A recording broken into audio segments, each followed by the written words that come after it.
اس وقت بھی تنقید کی، تو اس وقت اللہ کے رسول صلی اللہ علیہ وسلم نے یہ الفاظ فرمائے تھے کہ تم نے اس کے باپ زید بن حارثہ کی عمارت پر بھی تنقید کی تھی، اور اب تم اس کے بیٹے اسامہ بن زید کی جو ہے عمارت اس پر بھی تنقید کر رہے ہو۔ اللہ کی قسم یہ اسامہ اسی عمارت کے لیے پیدا کیا گیا ہے، یعنی اس کے لیے فطری طور میں صلاحیت ہے اس لشکر کی قیادت کرنے کی۔ اور دوسری بات، اللہ کی قسم یہ زید کے بعد مجھے لوگوں میں سب سے زیادہ محبوب ہیں۔ میں تمہیں اس کے بارے میں وصیت کرتا ہوں، وہ تمہارے نیکوکار لوگوں میں سے ہے۔ تو ہمیں کیا پتہ چلا کہ قیادت کے لیے دو صلاحیتوں کی ضرورت ہوتی ہے۔ سب سے پہلے انسان کے اندر اس چیز کی صلاحیت موجود ہو۔ اسی لیے رسول اللہ صلی اللہ علیہ وسلم نے حضرت زید بن حارثہ سے کے لیے بھی یہی کہا کہ وہ تو ان کے اندر یہ فطری صلاحیت تھی، اور ان کے بیٹے اسامہ بن زید کے اندر بھی قیادت کی فطری صلاحیت موجود ہے۔ اور دوسری جو آپ نے اس کے لیے شرط بتائی کہ وہ نیک بھی ہیں، وہ مجھے محبوب بھی ہیں۔ رسول اللہ صلی اللہ علیہ وسلم کو وہ محبوب بھی تھے، اس کا باپ بھی مجھے محبوب تھا، اور یہ بھی مجھے محبوب ہیں۔ تو لہٰذا ہمیں کیا سمجھ آئی کہ عمارت کے لیے صلاحیت کی ضرورت ہوتی ہے اور صالحیت کی ضرورت ہوتی ہے۔ صالحیت سے کیا مراد ہے؟ انسان نیک بھی ہو۔ بھئی نیک تھے تو اللہ کے رسول صلی اللہ علیہ وسلم کو محبوب تھے، تو لہٰذا عمارت کے لیے کون سی دو شرطیں بنیادی ہیں کہ صلاحیت بھی ہونی چاہیے اور صالحیت بھی ہونی چاہیے۔ صالحیت سے مراد اسے نیک بھی ہونا چاہیے۔ تو اللہ کی قسم یہ زید کے بعد مجھے لوگوں میں سے سب سے زیادہ محبوب ہیں۔ تو زید بن حارثہ کے انتقام کے لیے رسول اللہ صلی اللہ علیہ وسلم نے اسامہ بن زید کو اس لیے بھی امیر بنایا تھا کہ ظاہر ہے وہ ان کے بیٹے تھے، اور ایک بیٹا اپنے باپ کے انتقام لینے کے لیے اس کے اندر ایک جذبہ ہوتا ہے، اور ان کے اندر یہ صلاحیت بھی تھی اور وہ نیک بھی تھے۔ اسی لیے اللہ کے رسول صلی اللہ علیہ وسلم نے فرمایا کہ میں تمہیں اس کے بارے میں وصیت کرتا ہوں، وہ تمہارے نیکوکار لوگوں میں سے ہیں، اور اسی لیے وہ اللہ کے رسول کو محبوب تھے۔ اب ہوا کیا کہ رسول اللہ صلی اللہ علیہ وسلم نے یہ لشکر تو تیار کر دیا، لیکن آپ خود بیمار ہو گئے۔ یہ لشکر مدینہ سے نکل کر کوئی 3 میل باہر نکلا، پہنچا تو اسے پتہ چلا کہ اللہ کے رسول بیمار ہیں، اور صحابہ کے لیے اللہ کے رسول کی ذات دنیا کی سب سے اہم چیز تھی۔ صحابہ وہیں کھڑے ہیں، اس انتظار میں کھڑے ہیں کہ اللہ کے رسول صلی اللہ علیہ وسلم صحت مند ہوں تو ہم آگے چلیں۔ ہوا یہ کہ اللہ کے رسول 2 ہفتے بیمار رہ گئے، آپ اللہ کے پاس چلے گئے۔ اب حضرت ابو بکر جب خلیفہ بنے تو حضرت ابو بکر نے سب سے پہلا کام کیا کیا کہ حضرت اسامہ بن زید کے لشکر کی روانگی کا حکم دیا۔ اب اس وقت حضرت عمر جیسے تجربہ کار آدمی نے بھی حضرت ابو بکر کو یہ مشورہ دیا کہ اس وقت مدینہ جو ہے یہ خلافت کا مرکز ہے، اور عین ممکن ہے کہ دشمن اس وقت ہمیں تنگ کرے، تو اس وقت آپ اس لشکر کو نہ بھیجیں۔ لیکن حضرت ابو بکر کا ایمان پہاڑ سے زیادہ مضبوط تھا۔ کہنے لگے اللہ کے رسول نے یہ فیصلہ کیا تھا، میں یہ کام ضرور کروں گا، میں یہ کام ضرور کروں گا، اور اگر تم میرے ساتھ نہیں کرو گے میں اکیلا کروں گا۔ حضرت ابو بکر نے پہلا جو دیا اپنا حکم وہ یہی تھا کہ اسامہ بن زید کا لشکر جو ہے اس کو بھیجا جائے۔ اب یہ لشکر گیا، اور یہ لشکر کچھ دنوں کے بعد کامیاب ہو کر لوٹا۔ تو ہمیں اس حدیث سے اصول کیا ملتا ہے کہ عمارت کے لیے صلاحیت کا ہونا لازمی ہے، اور عمارت کے لیے نیکی کا ہونا بھی لازمی ہے۔ یہ دونوں چیزیں ہوں تو پھر کسی کے سپرد عمارت جو ہے وہ کرنی چاہیے۔ تو حضرت اسامہ بن زید فتح سے شاد کام ہو کر واپس لوٹے۔ حدیث نمبر 1733 حضرت عوف بن مالک سے روایت ہے کہ رسول اللہ صلی اللہ علیہ وسلم نے فرمایا، اگر تم چاہتے ہو تو میں تم پر عمارت کی حقیقت واضح کر دیتا ہوں کہ یہ ہے کیا۔ سب سے پہلے عمارت تو ملامت ہوتی ہے، اس کے بعد ندامت ہوتی ہے، اور آخر میں روز قیامت عذاب ہوتا ہے۔ اب عمارت جو ہے یہ انسان کو اچھی تو بڑی لگتی ہے، اقتدار، حب جا اور حب اقتدار ہر شخص کے دل میں ہوتا ہے، لیکن اس کی حقیقت کیا ہے؟ سب سے پہلے لوگ تنقید کرتے ہیں، سب سے پہلے جو حکمران ہوتا ہے وہ لوگوں کی تنقید کے لیے سمجھے، سب سے پہلا نشانہ وہ لوگوں کی تنقید کا بنتا ہے، اور اس کے بعد پھر انسان جو کام نہیں کر سکتا، بہت سے کام ہیں جو انسان سے ہو جاتے ہیں، اور بہت سے کام ہیں جو انسان تمام اختیارات کے باوجود بھی نہیں کر پاتا، پھر اس وقت اسے ندامت ہوتی ہے کہ شاید میں نے اپنے عہدے سے انصاف نہیں کیا، اور پھر آخر میں روز قیامت عذاب ہوتا ہے۔ قیامت کو اللہ تعالیٰ نے پوچھنا ہے، میں نے تمہیں لوگوں کے معاملات کا امیر بنایا تھا، تم نے اپنی طاقت پر، اپنی مقدور پر ان کے معاملات کو سنبھالا یا کہ نہ سنبھالا؟ تو حقیقت یہ ہے کہ حقیقت یہ ہے کہ آج کل بھی حالات آپ کے سامنے ہیں، ہر کوئی چاہتا ہے مجھے عہدہ مل جائے۔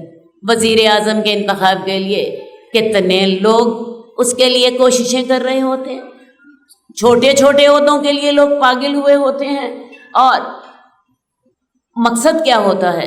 ہم ان اختیارات سے فائدہ اٹھائیں، اور قوم کے خزانوں کے منہ جو ہیں وہ ان کے لیے کھلے ہیں، پوری قوم کو حکمران لوٹ کر کھا گئے ہیں، ملامت کی ان لوگوں کو پرواہ نہیں ہوتی، ندامت انہیں محسوس نہیں ہوتی۔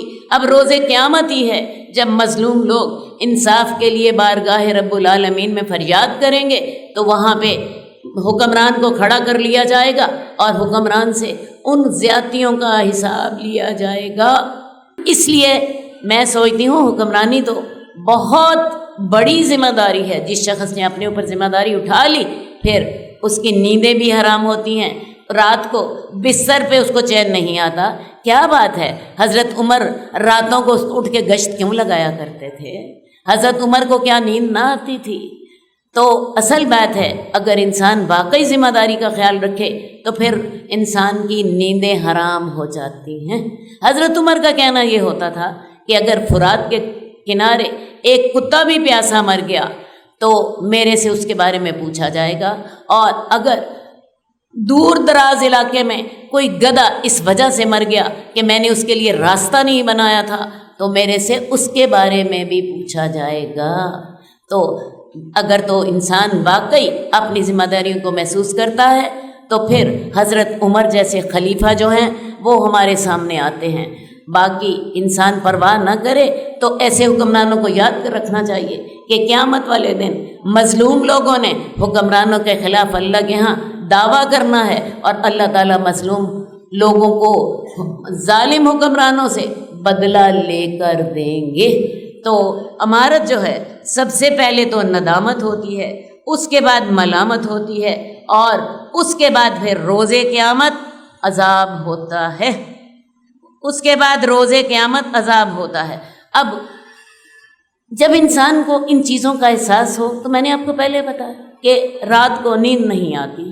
اب حضرت عمر جب شہید ہو گئے تو حضرت عمر کو لوگوں نے مشورہ دیا کہ اپنے بیٹے عبداللہ بن عمر کو وہ خلیفہ نامزد کرتے ہیں۔ حضرت عبداللہ بن عمر بڑے متقی اور بڑے سنت کی پیروی کرنے والے صحابہ میں شمار ہوتے تھے۔ بہت سے لوگوں نے حضرت عمر کو مشورہ دیا کہ آپ اپنے بعد اپنے بیٹے کو خلیفہ بنا جائیں، لیکن حضرت عمر کیا کہتے تھے بس اب میں خلافت کی کوئی ذمہ داری نہیں اٹھاؤں، جتنی ہو گئی، اگر تو خلافت اچھی چیز تھی تو ہم نے اس سے فائدہ اٹھا لیا، اور اگر بری چیز تھی تو ہم نے اپنی جان بچا لی۔ رویہ یہ تھا کہ میں اس کی اب کوئی ذمہ داری نہیں اٹھاؤں گا، میں عبداللہ بن عمر کو خلیفہ بنا جاؤں تو مرنے کے بعد بھی میرے اس سر پر ذمہ داری رہے کہ میں نے اس کو خلیفہ بنایا تھا، اور وہ کوئی غلط کام کرے تو میں اس کی ذمہ داری میں شریک ہوں۔ نہ بس میں نے جتنا ذمہ داری اٹھا لی اتنی بہت۔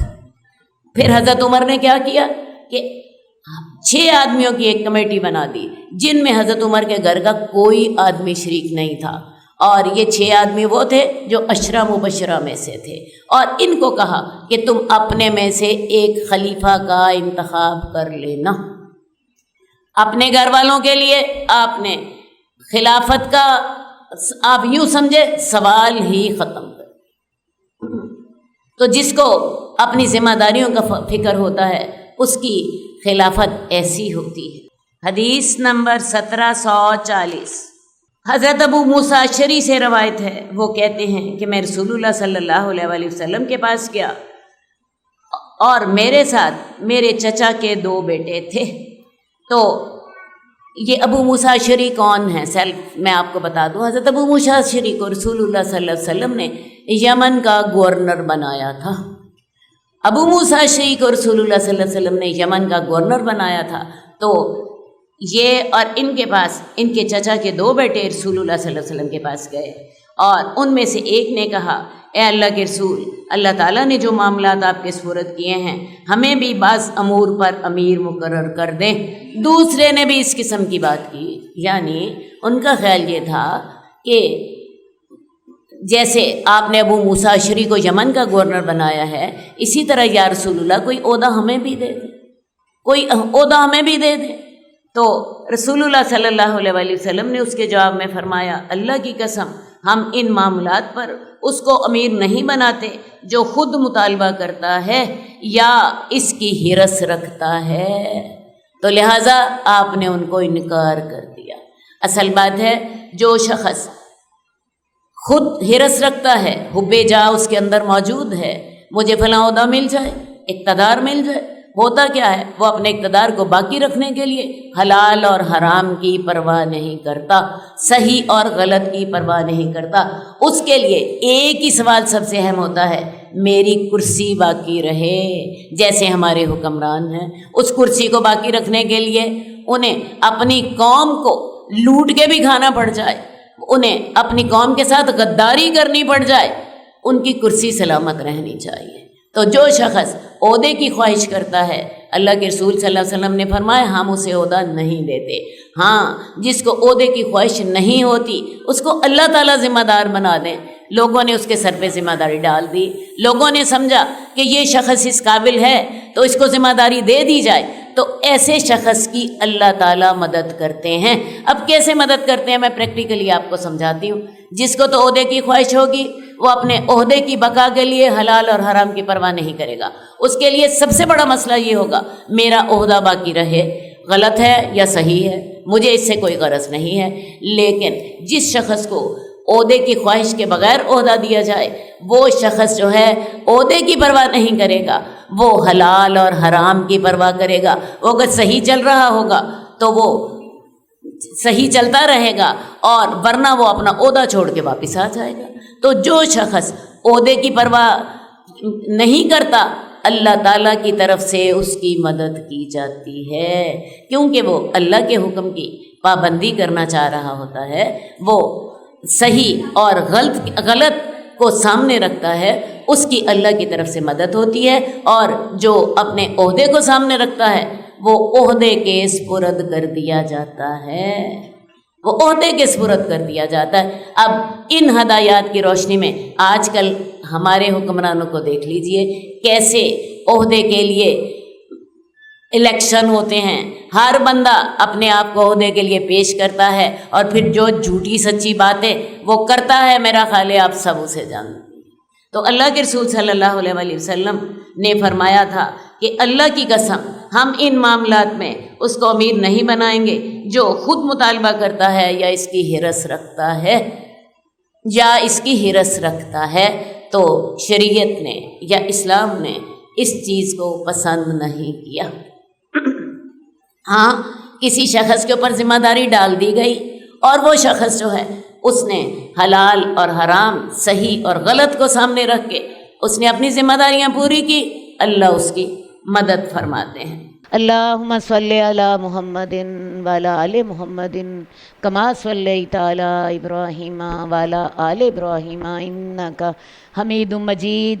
اللہم بارک علی محمد وعلی آل محمد کما بارکت علی ابراہیم وعلی آل ابراہیم انک حمید مجید۔ مولاي صل وسلم